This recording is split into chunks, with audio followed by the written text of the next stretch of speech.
क्या है जगन्नाथ मंदिर के खजाने का रहस्य? जगन्नाथ मंदिर धरती पर बना एकमात्र ऐसा मंदिर है जिसे धरती का दूसरा बैकुंठ भी कहा जाता है। जगन्नाथ मंदिर सिर्फ भारत में ही नहीं अपितु पूरी दुनिया भर में प्रसिद्ध है। यहाँ पूरे विश्व भर से लोग दर्शन करने आते हैं, परंतु उन्हें मंदिर के भीतर जाने की अनुमति नहीं है, क्योंकि सिर्फ एकमात्र जगन्नाथ जी का मंदिर ऐसा है जिसमें सिर्फ हिंदुओं को ही प्रवेश मिलता है, क्योंकि एकमात्र जगन्नाथ मंदिर ऐसा है जिसमें साक्षात भगवान श्री कृष्ण का हृदय मौजूद है, जो आज भी धड़कता है।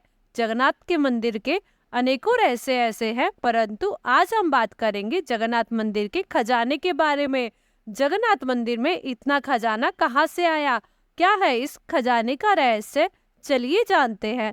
जगन्नाथ मंदिर का रत्न भंडार जगन्नाथ मंदिर के उत्तरी तरफ बनाया गया है, जिसमें भगवान जगन्नाथ, उनके भाई बलदेव और बहन सुभद्रा के वस्त्र और आभूषण रखे जाते हैं।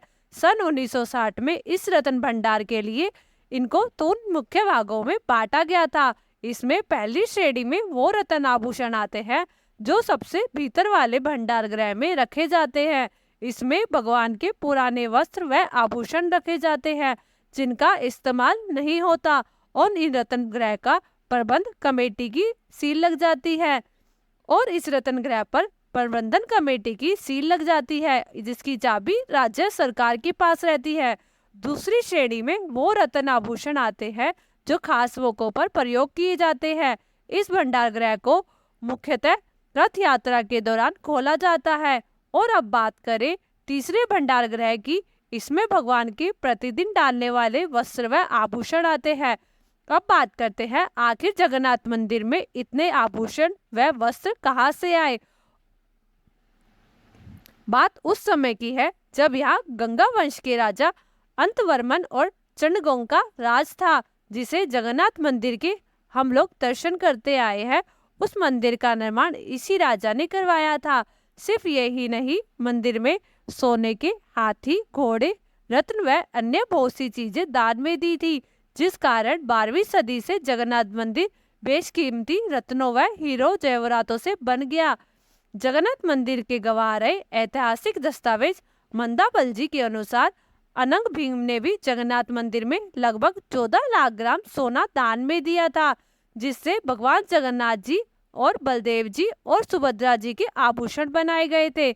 इसके बाद राजा अनंग भीम के पुत्र नरसिंह देव, जो उस समय के सबसे शक्तिशाली राजा हुए थे, इन्होंने बाहरी देशों के हुए आक्रमण के खिलाफ योजना बनाकर उनका सफाया कर दिया था। नरसिंह देव जी के शासनकाल में ही इस जगन्नाथ मंदिर का निर्माण हुआ था। नरसिंह देव जी ने ही ये ऐलान करवाया था, जगन्नाथ जी ही इनके साम्राज्य के असली राजा है।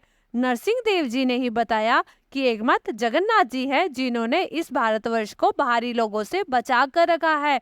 जिसके बाद उड़ीसा, जिसे पहले कलिंग प्रदेश कहा जाता था, उस पर सूर्यवंशी राजाओं ने शासन करना शुरू किया। इन्हें गजपति भी कहा जाता था। जब ये सूर्यवंशी राजा युद्ध जीत कर आए तो अपने साथ 16 हाथियों को सोने से लद कर लाए थे, और तब इन्होंने सारा का सारा सोना जगन्नाथ जी को दे दिया था। ऐसा कहा जाता है 14वीं और 18वीं सदी के मध्य जगन्नाथ जी के भंडार गृह में इतना सोना जमा हो गया था कि 18 से ज्यादा बार जगन्नाथ जी के रत्न भंडार को लूटने की कोशिश की गई थी। सन 1568 में जगन्नाथ जी के मंदिर में सबसे बड़ा हमला किया गया था। ये हमला किसी और ने नहीं, काला पहाड़ और अफगान के हमलावरों ने मिलकर किया था। हमले की सूचना मिलते ही जगन्नाथ जी, बलराम जी और सुभद्रा जी की मूर्तियों को चिल्का लेक नामक द्वीप में छुपा दिया था। इस हमले में मंदिर को काफी नुकसान झेलना पड़ा था। इस युद्ध के बाद उड़ीसा का शासन इस्लामिक हाथों में आ गया था और औरंगजेब की मृत्यु तक जगन्नाथ जी का मंदिर बंद रखना पड़ा था। अब जानते हैं आखिरकार रत्न गृह में कितना खजाना है और कब से है। अंग्रेजों के शासनकाल में सन 1905 में जब पहली बार इस रत्न भंडार को खोला गया, तब पूर्ण रूप से दस्तावेजों पर इसका लेखा जोखा तैयार करवाया गया। उस समय इसमें 64 सोने के, चांदी के और 124 सोने के सिक्के और 1297 चांदी के सिक्के और 24 सोने की मोहरें थी। जिसके बाद 1952 में दोबारा इस रत्न भंडार को खोला गया, तब उस समय उसमें 146 चांदी की वस्तुएं और 180 तरह के सोने के आभूषण थे, जिनका वजन 100 तोले से भी ज्यादा था। सन 1960 में जगन्नाथ जी के मंदिर का एक एक्ट पास किया गया, जिसमें साफ साफ लिखा गया कि प्रत्येक 3 वर्ष बाद मंदिर के खजाने की गणना की जाएगी और एक एक चीज का बकायदा ध्यान रखा जाएगा। परंतु ये काम सही तरीके से नहीं किया गया, जिसके बाद सन 1978 में एक कमेटी बनाई गई, जिससे ये पता चला भंडार गृह में 43.64 किलोग्राम सोना और 367 सोने के जेवर है और 148.78 किलोग्राम चांदी है। इसलिए सन 1978 में जब मंदिर का भंडार गृह खोला गया, उस समय खजाने की गिनती करने के लिए लगभग 70 से ज्यादा दिन लग गए थे। खजाना गिनने के लिए तिरुपति मंदिर के विशेषज्ञों को बुलाया गया था, जो खजाने का आकलन भली प्रकार से करना जानते थे। इस आखिरी इन्वेंट्री से पता चलता है कि भीतर रत्न भंडार में 43.64 किलोग्राम सोना और 367 सोने के जेवर और 148.78 किलो चांदी और 231 चांदी के जेवर थे। कुल मिलाकर 12,883 किलो सोना और 22,153 किलो चांदी और अनेकों प्रकार के बहुमूल्य रत्न और आभूषण मिले थे। इस गणना में भी आभूषणों की सही कीमत का पता नहीं चल पाया था।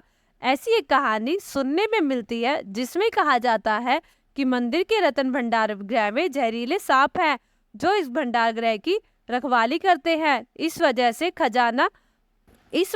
खजाना नहीं खोला गया। सन 1978 के बाद इसी डर के चलते किसी ने इस रत्न भंडार को खोलने की कोशिश नहीं की। दोस्तों, आपको जगन्नाथ जी के बारे में दी गई ये जानकारी कैसी लगी, कमेंट करके जरूर बताएं और ऐसे ही धार्मिक वीडियो देखने के लिए हमारे चैनल को सब्सक्राइब जरूर करें। जय जगन्नाथ जी।